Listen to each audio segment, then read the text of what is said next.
welcome. A very good evening to you and thank you very much for joining us on India Business Hour. I'm Kritika Saxena and Shireen Bhane joining in from the Delhi studio to take us through the top stories of the day. Shireen, let's start with the market action. Well, a quick check of the market action. Another day, another sell-off. It was the 8th straight day of losses for the benchmark indices on the Lal Street. So the Nifty and the Sensex both ending the day over 0.25% lower, with the Nifty at 10,600, the Sensex below 35,500. The midday rally got completely sold into, with the bears gaining momentum in the last 30 minutes of today's trading session. The broader markets, though, fared slightly better. The Nifty Bank ended the day flat with a slight positive bias, while the mid-caps saw a mild outperformance. But the top story this evening: 5 days after the Pulwama attack that left 40 CRPF personnel dead, a war of words has erupted between India and Pakistan. Pakistan's Prime Minister Imran Khan finally broke his silence. He did not condemn the attack or condole the loss of lives. He said Pakistan cannot be used as a whipping boy and demanded actionable evidence from India. He also warned India that any provocation will be met with retaliation. The Ministry of External Affairs has hit back at Imran Khan, calling Pakistan the nerve center of terrorism. The statement said promises of action from Pakistan ring hollow.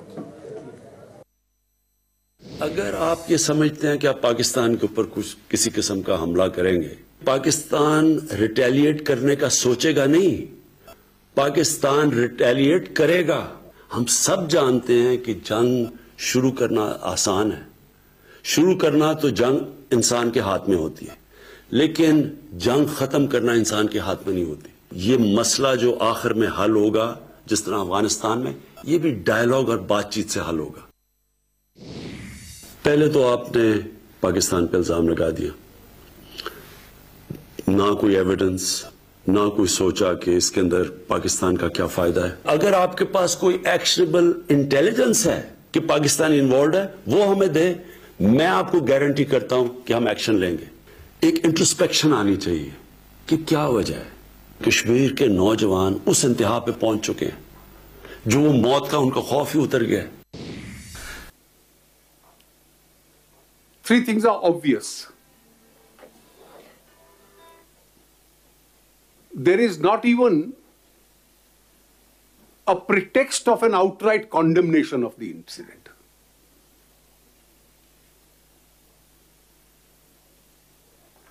Second, let alone sympathy for the bereaved families, not even a lip sympathy for them.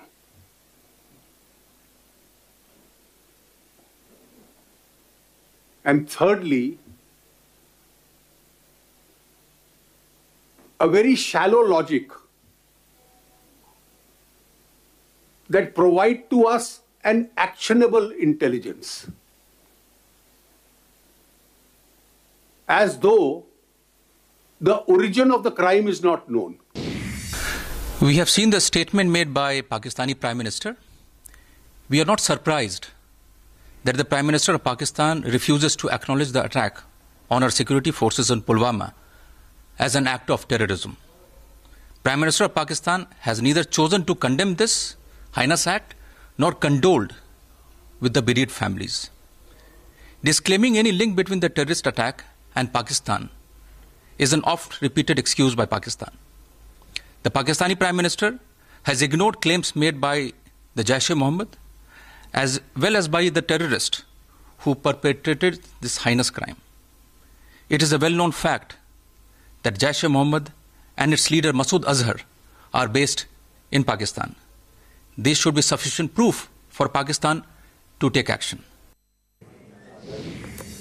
Well, India responding there to the statement coming in from Pakistan Prime Minister Imran Khan. Now, a day after 3 alleged terrorists of the Jaish-e-Mohammed were killed in an encounter, the Indian Army said the entire leadership of the terror outfit has been eliminated from the Kashmir Valley. The Army has also appealed to mothers of Kashmiris to request their sons who joined terror outfits to surrender and join the mainstream. Addressing the media, Lieutenant General Kanwaljit Singh Dhillon issued a warning that anyone picking up the gun will be eliminated.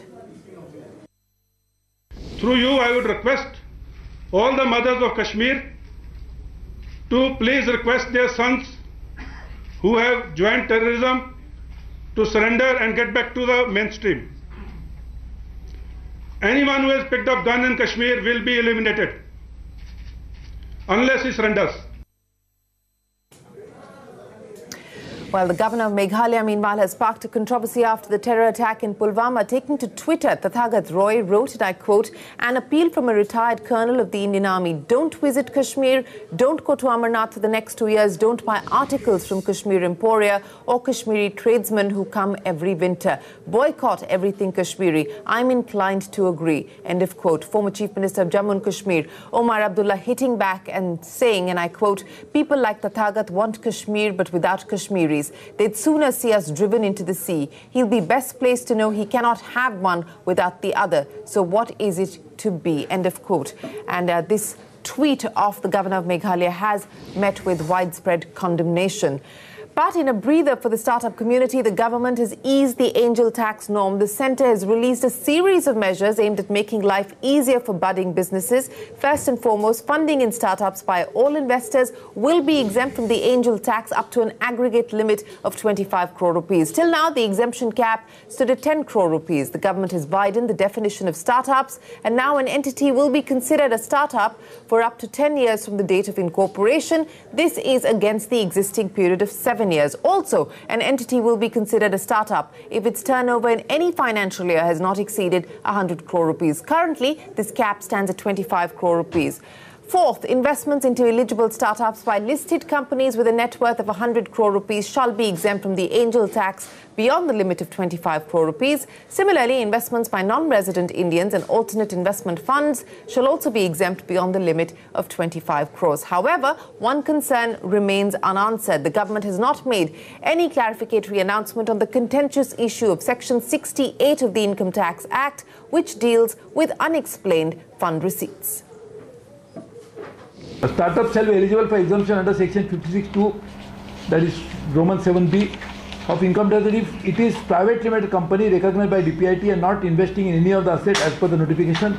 The assets are, that means they are not investing into this. Building or land or building or both, not being a residential house, loans and advances. Like you cannot take capital and put loans and advances. You cannot take capital and make land and building. That is not a startup because there is a real estate business. So therefore, barring those, and capital contribution made to another entity. Startup shall file a duly signed declaration with the Ministry DPIT for availing exemption. Because this is something which will ensure that we have legitimate entities which will getting it. The declaration shall be transmitted by DPIT to CBDT, the Central Board of Direct Taxes. Section 68 exemption per se is not possible given it can't be possible because it affects all taxpayers, not just startup companies. It affects individuals, firms, other companies. It affects the largest companies of the country. A few months after sealing the $16 billion deal with Walmart, Flipkart co-founder Sachin Bansal has invested 650 crore rupees in the ride-hailing app Ola. This is the largest investment by an individual into the company. Mugdha joins us now with the details. So Mugdha, Sachin Bansal finally onboarding Ola officially. Sachin Bansal has invested a massive ₹650 crore in Ola, which also makes it the largest investment by an individual in the company till date. Remember, Sachin Bansal had walked away with nearly $1 billion last year after his exit from Flipkart when the company was acquired by Walmart. And he has been looking to make several investments and has also set up a separate holding company through which he wants to make investments. But even during his Flipkart days, he has been an active investor. Some of his notable investments were in electric vehicle company, Ather Energy, and medical tech company Stictuple. Ola, on the other hand, has been, increasingly raising capital, which has brought its valuation up to $6 billion. And the company itself has been increasingly making acquisitions and investments, such as, food tech company Food Panda, and last year it acquired Riddler in the public transportation space, and more recently it invested in Vogo in the bike sharing space. Back to you.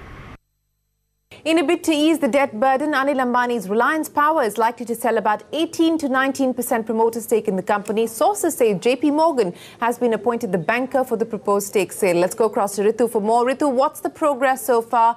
Who could be the potential suitors? Well, that's right. Reliance Power has appointed JP Morgan as the banker to advise it in the promoter stake sale that the company had announced it would be looking at. Now, we understand that of the 30% direct holding that the promoters have in Reliance Power, they're looking to offload as much as 18 to 19% stake. Do remember, along with Reliance Infra, the promoters holding in Reliance Power directly and indirectly comes to over 70%. But even after this stake sale, the promoters are hopeful that they will be able to maintain at least 51% control of Reliance Power. Now, who are the likely contenders? There's the likes of Qatar Investment Authority, ADIA, Blackstone, KKR, TPG that may show interest in acquiring stake of the promoters. This, once concluded, will help the company pay some of its debt, which, remember, it had come to a standstill arrangement with some of the lenders, with the majority of the lenders, where they'd agreed to not sell the pledged shares in return for the Anil Ambani Group companies servicing their interest and debt repayments. Well, there is also a twist in the JP InfraTech debt resolution. The promoters of the company have made a last-ditch attempt to save their company from going under insolvency. Banking sources tell us that JP Associates have made a settlement offer to financial creditors as well as home buyers. Ritu is still with us now for more on that. Ritu, what are you picking up? In a move that is very similar to what the Ruyas tried to pull off with SR Steel, we're given to understand now that the promoters of JP InfraTech are looking to withdraw the company from insolvency proceedings under Section 12A of the IBC by offering to repay the creditors close to the full amount that is owed to them. We're given to understand that the promoters, that is JP Associates, have presented this offer to the creditors, where they've offered 1,500 crore rupees as upfront payment to the IDBI-led consortium. In addition, they've also offered another 4,858 crore rupees as debt asset swap to the lenders for the land that is sitting with JP InfraTech, and another 2,000 crore rupees as optionally convertible debentures. But they have sought complete waiver on repayment of 1,425 crore rupees that is owed as interest payment to the IDBI-led consortium. In addition to this offer to the financial creditors, what they've offered to the home buyers is a 50% waiver on the stamp duty, free maintenance charges for 1 year, and 2,000 shares each to all the home buyers of JP InfraTech. Now, it remains to be seen whether or not the lenders will pay heed to such an offer, which they've not done in the past when it was the case of Ruyas. Do remember, NBCC, as we had reported, is leading the race to acquire JP InfraTech, where NBCC has offered about 1,000 crore rupees as upfront payment to the lenders, compared to 10 crore rupees that has been offered by Suraksha Group. In addition, NBCC has also offered 3,000 crore rupees as debt asset swap, compared to 5,000 crore rupees offered by Suraksha Group. And NBCC has offered to raise a fresh debt of 2,000 crore rupees, out of which 1,000 crores will be used to finish the construction of the project, and another 1,000 crore rupees to repay the financial creditors of JP InfraTech. The time taken by both also varies, so all of these details will now have to be studied by the lenders before they finally get to voting who the highest bidder will be. Metals and mining major Vedanta has denied reports suggesting that Vedanta and JSW Steel are looking to make a joint bid for debt-laden SR Steel.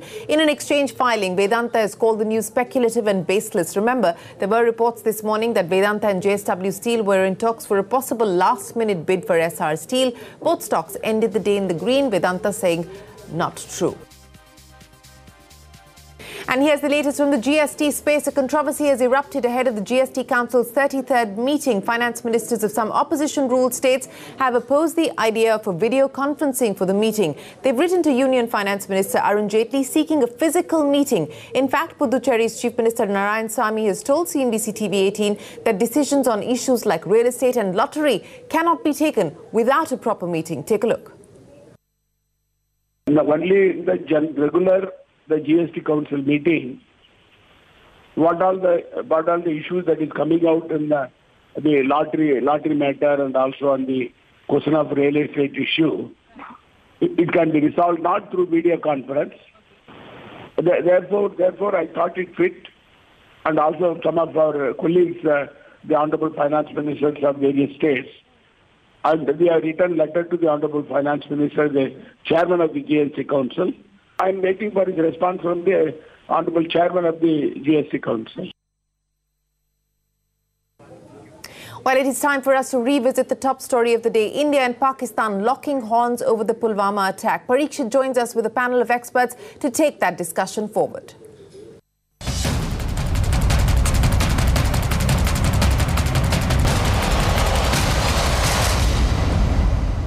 Joining us now to take this forward is former Indian ambassador to Saudi Arabia, Talmiz Ahmed, Lieutenant General Syed Atta Hasnain, former GOC 15 Corps, and also a strategic affairs analyst, senior journalist and political analyst Vail Awad, someone who has been a war correspondent, someone who's covered Kashmir, Afghanistan and the Gulf very closely. We're also joined by former Secretary External Affairs Vivek Karju. Thank you very much for joining us. Talmiz Ahmed, I'd like to begin with you.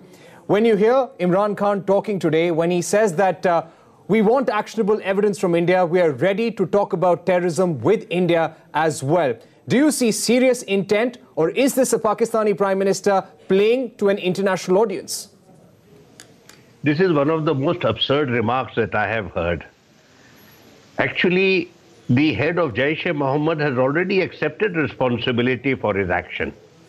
Jaish-e-Mohammed was created by the Pakistani armed forces.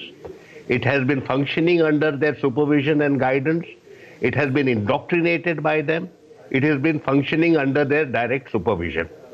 For him to now make this absurd remark makes no sense to me whatsoever. What kind of actionable evidence does he want when there is already a confession from somebody within his jurisdiction? Let him take action immediately. Arrest these people who have already confessed to the crime. That's right. He has to take action. And this is not the first time. As the MEA has also said, there have been a number of occasions, including 2611, also Pathankot, where we shared evidence and dossiers with the Pakistani government. In fact, in Pathankot, we allowed a Pakistani team to even come and investigate the scene of crime. I'd like to get in Vivek Karju at this point. Vivek Karju, do you see any message of conciliation here, where Imran Khan says that we are willing to talk about terrorism, we are willing to discuss this because this is a scourge? Naya Pakistan will not allow this. Do you think he's serious about a conversation with India? No, he is not. I think this message was a warning. All these other aspects of the message can be ignored because they are absolutely absurd. What he was really saying is that if India takes military action, uses the armed forces, the Pakistanis will respond. And Imran Khan was only the mouthpiece of the Pakistan army.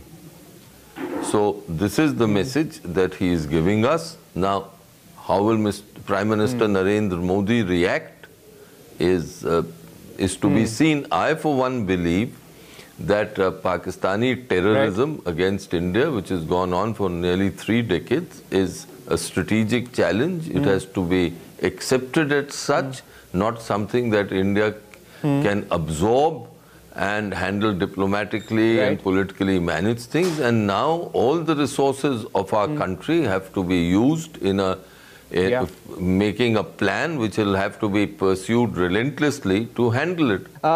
General Hasnain, there has been demand for action, for credible, for a prompt and hard-hitting response to the Pulwama attacks. But today's message, if you were there in Kashmir right now, if you were serving there, sir, do you feel that the Pakistani Prime Minister's statement, the warning that he may have given us, even though this may not rattle us, probably indicates that the surprise element has been lost and any attack now would not be well timed?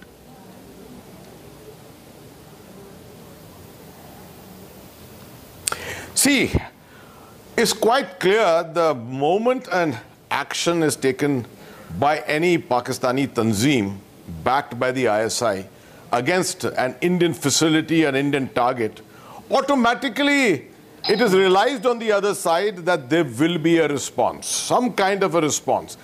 There has not been a history of response. I agree, 2611 on Uri, we had the surgical strikes. We've not each time had a major response as such.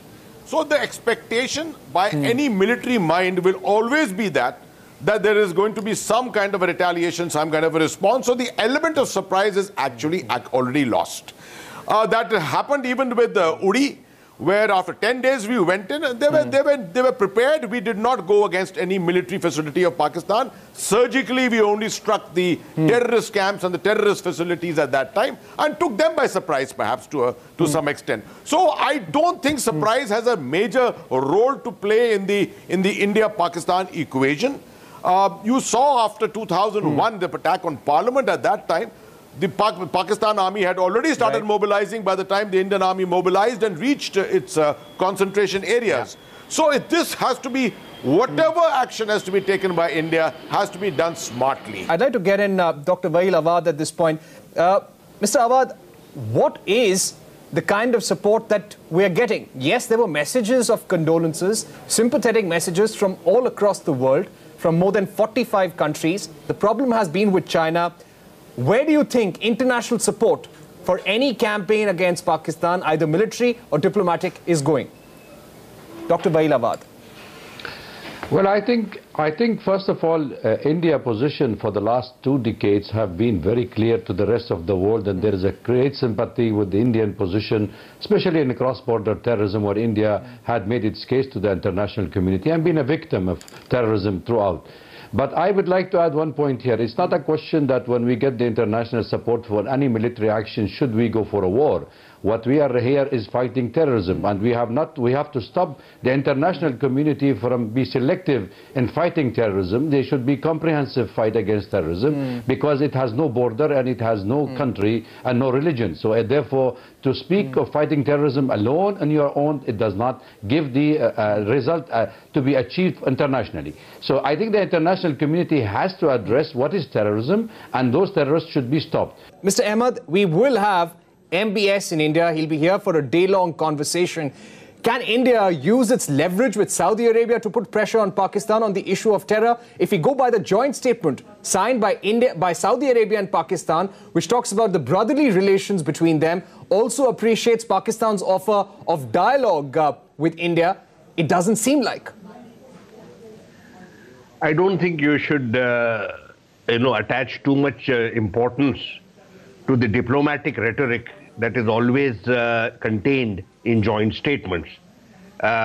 These are statements of courtesy and of mutual regard. But the substance has to be looked at. I think the most important aspect to be noted is that the basis for the Indo-Saudi strategic partnership is the fact that we understand that we have to work together in regard to counter-terrorism, and that terrorism emanates from Pakistan and it is state-sponsored. This became very clear to all the Gulf leaders after the attack upon Mumbai in November 2008 and constituted the basis of our strategic partnership. I now feel that we must move forward to another aspect. We must now move forward and start looking at taking this matter forward. We should work together with regard to we should work with the Saudis with regard to regional security. And I think that conveying to the Saudi leadership that there is a genuine concern with regard to extremism and violence emanating from official sources, that is something we should work together with them. And that is a danger to the entire region, not just for India.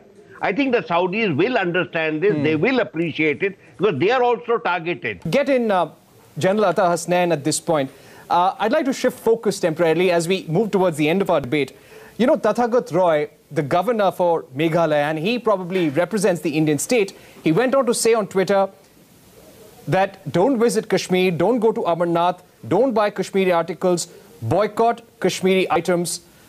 Don't you think that statements like these are damaging for any diplomatic campaign or your military intervention against terrorists or against Pakistan? For a responsible person who is heading a state within India to actually identify Kashmir and Kashmiris as your virtual enemy and not looking at Pakistan as your actual adversary is something very strange. I would like to come in here also. We cannot afford to break that social cohesion. Okay. And with statements like this, it will be very awkward. It'll be damaging, it'll be awkward, but... May I come in with one sentence on this? Each to our panelists.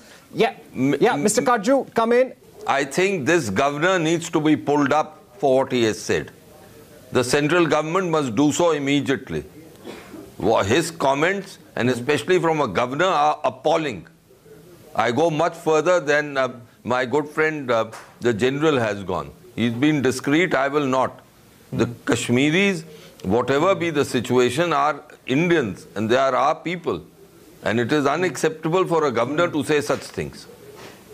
Syed Ata Hasnain, Wail Awad, Vivek Kajju, thank you very much for joining us on this discussion. Now, disappointed but not shaken, that's the message from Walmart's global CEO, Doug McMillon, to the recent changes of the e-commerce FDI rules in India. Speaking after the company's earnings were released in the US, the Walmart CEO said that the company hopes for a collaborative regulatory process for a level playing field.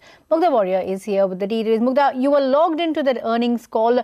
Multiple mentions of India, multiple mentions of the Flipkart acquisition. Take us through the key comments relevant to the Indian geography that the CEO made today.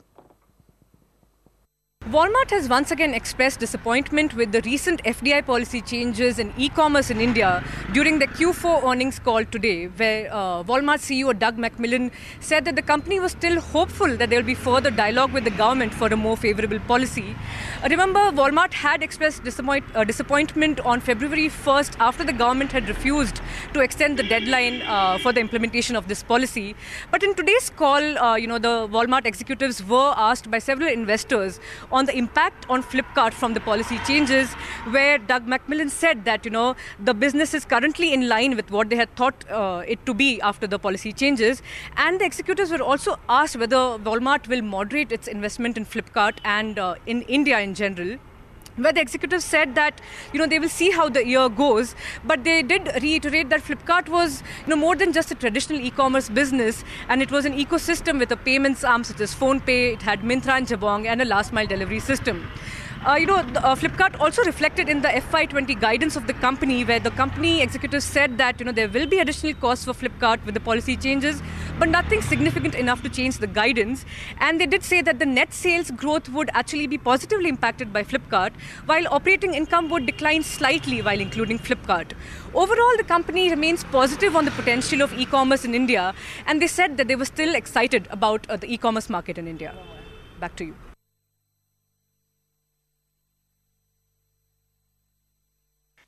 In India, we remain optimistic about the e-commerce opportunity given the size of the market, the low penetration of e-commerce in the retail channel, and the pace at which it's growing.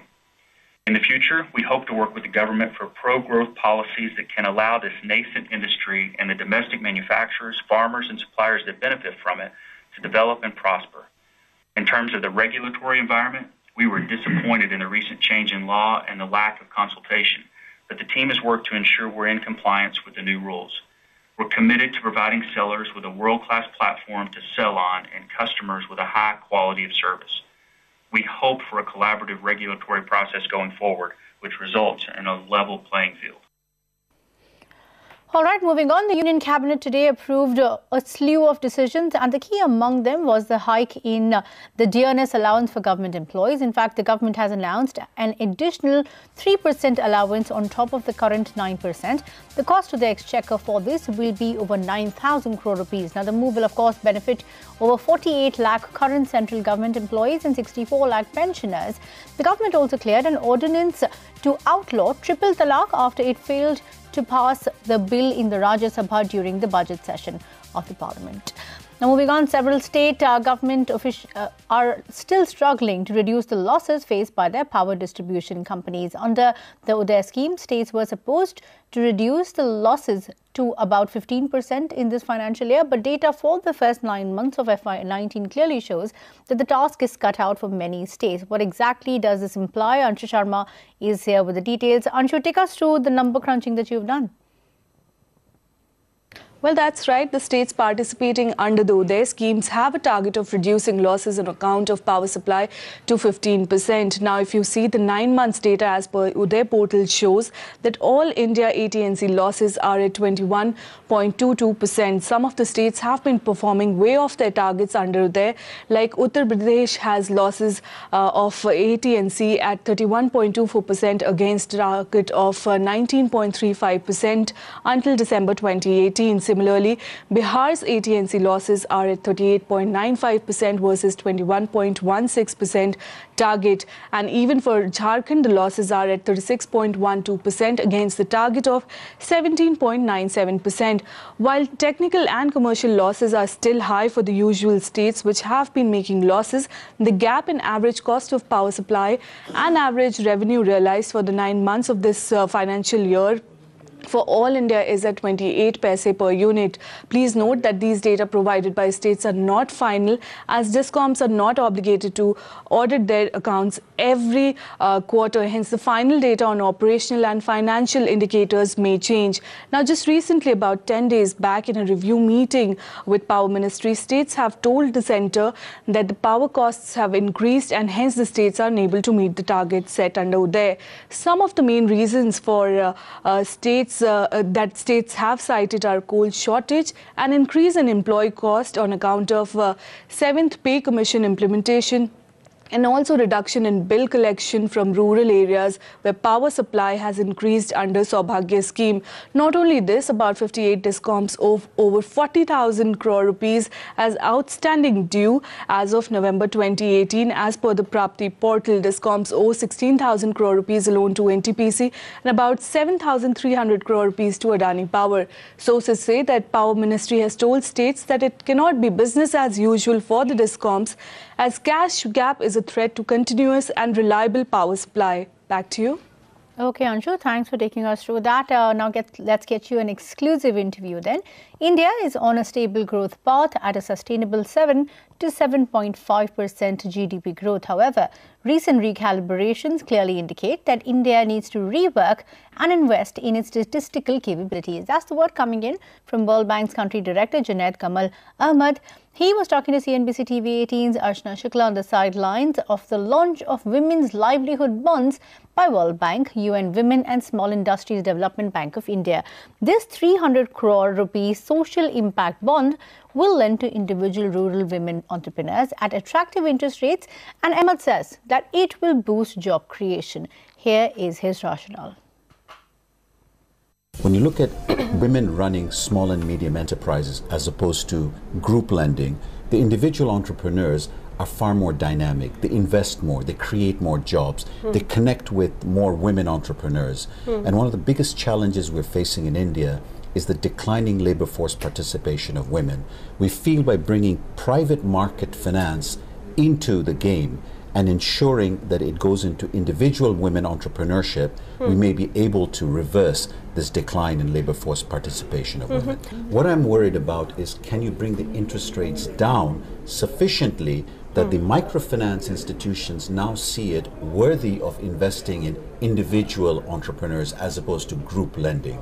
You know, the ease of doing business index somewhere indicated that we've leaped, but then we realized there were changes in the methodology in which it was calculated.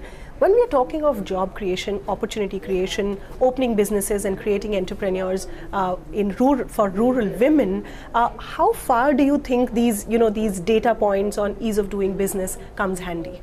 Well, first, India's jump in the ranks is not because of methodology changes. It is a shift because of what's happening on the ground. Now, a lot of people say, since we've jumped 67 ranks in 2 years, shouldn't our GDP go up by X amount, or shouldn't foreign direct investment go up by Y amount?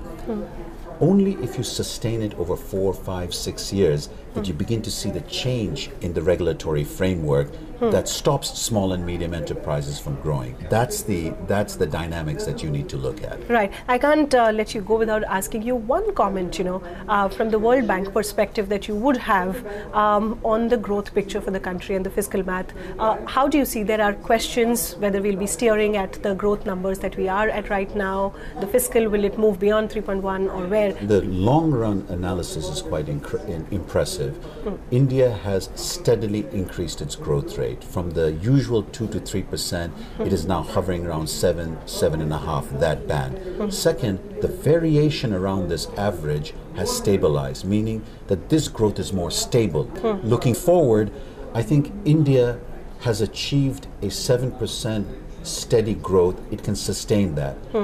It's the 8% plus that will require much more structural change. But do you think, the recalibration of the GDP numbers back and forth, does that worry investors? Does that worry World Bank when you look at India and the growth picture? Well, as I said, we have the luxury of taking a 50-year look, and from a 50-year look, we see growth moving in the right direction. But I think you raise a very important point. I think time has come for India to reinvest in its statistical architecture. Let's get you the national headlines of the day then. A pilot was killed and 2 others ejected to safety when 2 aircrafts of Indian Air Force's Surya Kiran aerobatic team crashed in Bengaluru today. The crash happened during the rehearsal for the 2019 Aero India show. The air show is scheduled to open tomorrow. The AIADMK has joined hands with the BJP and the PMK to forge a mega alliance in the Tamil Nadu area. Under the pact, which has been finalized today, the AIADMK will contest from 25 seats, the BJP will fight from 8 constituencies, and the PMK will get 7 seats for the Lok Sabha battle. In Telangana, Chief Minister K. Chandrasekhar Rao has expanded his cabinet. 10 ministers were sworn in by the governor of the state, ESL Narasimha, at the Raj Bhavan. This expansion has taken the strength of the cabinet from 2 to 12. However, Chief Minister's son, K.T. Rama Rao, and his nephew, T. Harish Rao, who had served in the previous cabinet, are still not a part of the state's current cabinet. The Supreme Court has disposed of a plea challenging the appointment of Nageshwara Rao as the interim CBI chief. The court has said that no further interference is required as a relief has already been granted with the appointment of a full-time CBI director. Well, it is day 2 at the International Court of Justice in the Kulbhushan Jadhav case, and Pakistan has started putting its arguments before the court. Just yesterday, India presented its arguments and said that Pakistan had put an innocent person's life at risk. Remember, the ICJ had restrained Pakistan from executing Jadhav until this case was heard further. And now time for global headlines. 77-year-old Senator Bernie Sanders has announced that he is going to run once again for the US presidential elections in 2020. Sanders cast his candidacy aiming to accomplish a goal he set 3 years ago when he ran against Hillary Clinton for the Democratic presidential nomination. According to Bernie Sanders, his focus will be on resonating with young voters and working on issues pertaining to universal healthcare and minimum wage. Staying with news from the United States, 16 states have filed lawsuits against President Donald Trump. This comes after Trump declared a national emergency to build a border wall along the nation's southern border last Friday. California was the first of the 16, joined later by states like New York, Colorado, and Connecticut. The White House has declined to comment on the lawsuit so far. Well, with that, it's time to wrap up this edition of India Business Hour Plus. From our entire team, thank you so much for watching. Have a good night.